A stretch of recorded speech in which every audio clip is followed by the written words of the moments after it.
Bien. Alors, il y a eu la coupure. Alors, vous m'entendez? Oui, madame. Alors, de retour, est-ce que vous m'entendez? Oui.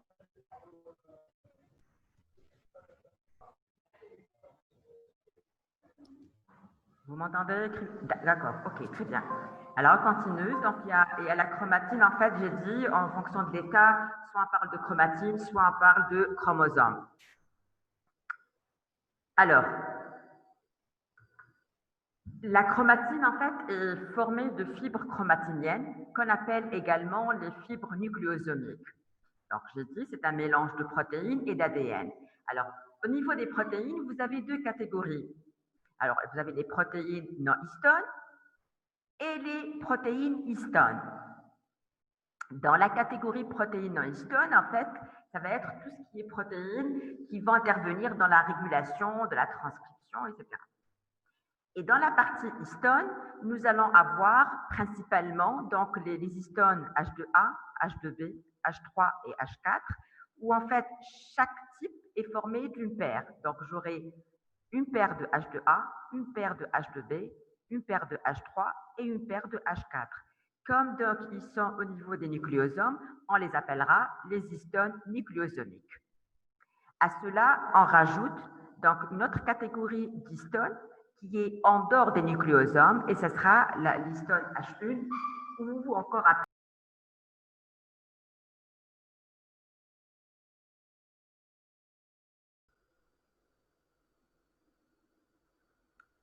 Bien.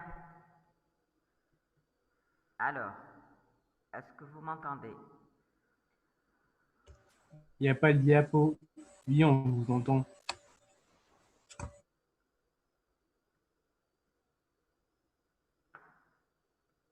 Pouvez-vous partager l'écran, madame?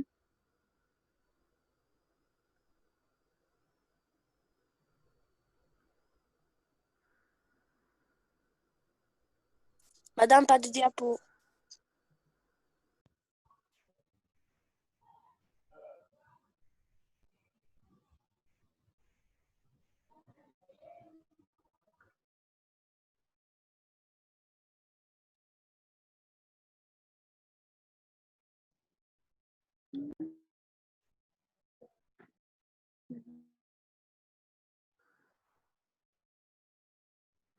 Bien.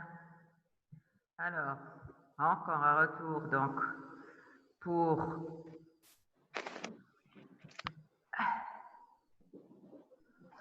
la chromatine.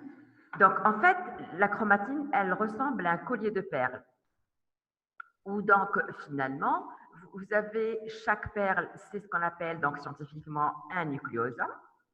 Et le fil, en fait, qui relie les perles, donc ça va être de l'ADN. Donc, chaque boule ici en rouge, ce sera le nucléosome. Et ce fil en bleu, ça sera de l'ADN. Donc, finalement, l'ADN va relier plusieurs nucléosomes et ceci constitue la fibre chromatinienne ou fibre nucléosomique. Et donc, chaque perle ou chaque nucléosome va renfermer les fameuses donc, protéines histones. Donc, à savoir, j'aurai donc les 8 protéines dans chaque catégorie formée donc de 2, donc une paire. Donc, j'aurai à ce niveau-là H2A, H2B, H3 et H4. Donc, comme chaque catégorie est formée de 2 protéines, donc j'aurai au total 8 protéines. Donc, ceci sera ce qu'on appelle un octamère. Et comme il se trouve, donc, ces protéines-là se trouvent au niveau du nucléosome, on les appellera tout simplement les histones nucléosomiques. Nous trouvons également donc une autre catégorie, donc ici donc représentée en jaune, qui est en dehors des nucléosomes. Ça sera l'histone H1. Et c'est pour ça que nous allons dire en fait que c'est une histone extra en dehors du nucléosome. Donc tout ceci forme ce qu'on appelle la partie histone de la chromatine. Alors, la chromatine en elle-même est formée de deux grandes classes. Vous avez la E-chromatine et l'hétérochromatine. En fait, la euchromatine, c'est la partie active sur le plan transcriptionnel. Alors, ici, donc, schématiquement, donc, sur des photographies au microscopie électronique, donc, vous avez ici la euchromatine, qui est d'ailleurs, donc, pendant l'interphase, elle est totalement décondensée. Elle a une localisation plutôt centrale. On l'a dit, donc, elle est active sur le plan transcriptionnel et elle constitue environ 10% de la chromatine totale.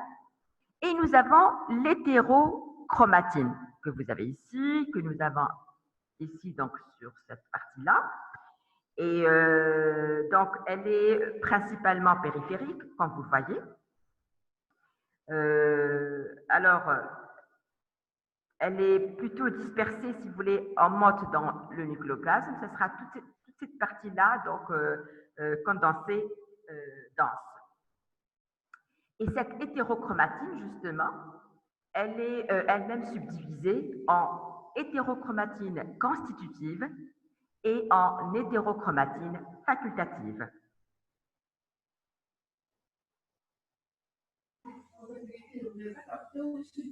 Bien. Alors, nous passons maintenant donc à l'état donc de condensation de la chromatine, donc lors de la division cellulaire.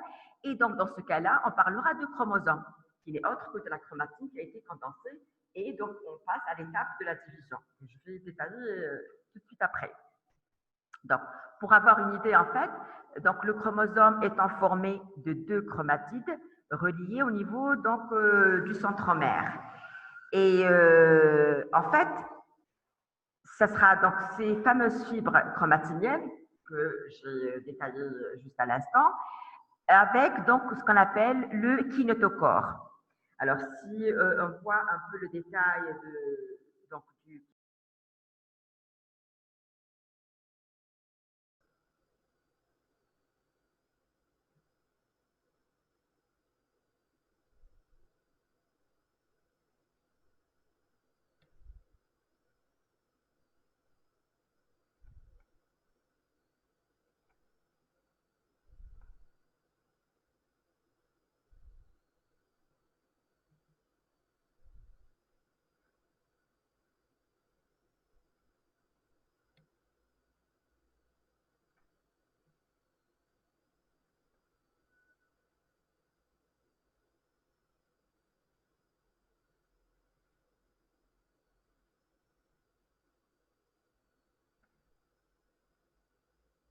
Bien, donc je dis le chromosome étant formé de 2 chromatides reliées au niveau donc, de leur centromère. Et donc les chromosomes en fait sont formés de fibres chromatiniennes, vous voyez ici donc à l'état condensé, avec donc le kinétochore. Alors, c'est quoi en fait le kinétochore? C'est un complexe de macromolécules qui s'assemblent sur les 2 faces donc, du centromère de chaque chromosome, comme vous le voyez ici sur la projection. Il n'y a pas de diapo. Donc, en fait, il va contenir des protéines motrices. Et, Madame, il n'y a pas de diapo. va contribuer justement dans la migration plus tard donc, des chromosomes au niveau donc, des 2 pôles de la cellule. Donc, il contribue en fait, où il joue un rôle de lien entre les microtubules du fuseau chromatique qui va se former lors de la division cellulaire et donc les chromosomes à ce niveau-là. Madame, quel diapo? Il faut savoir qu'en fait que chaque chromosome se définit par l'indice centrométrique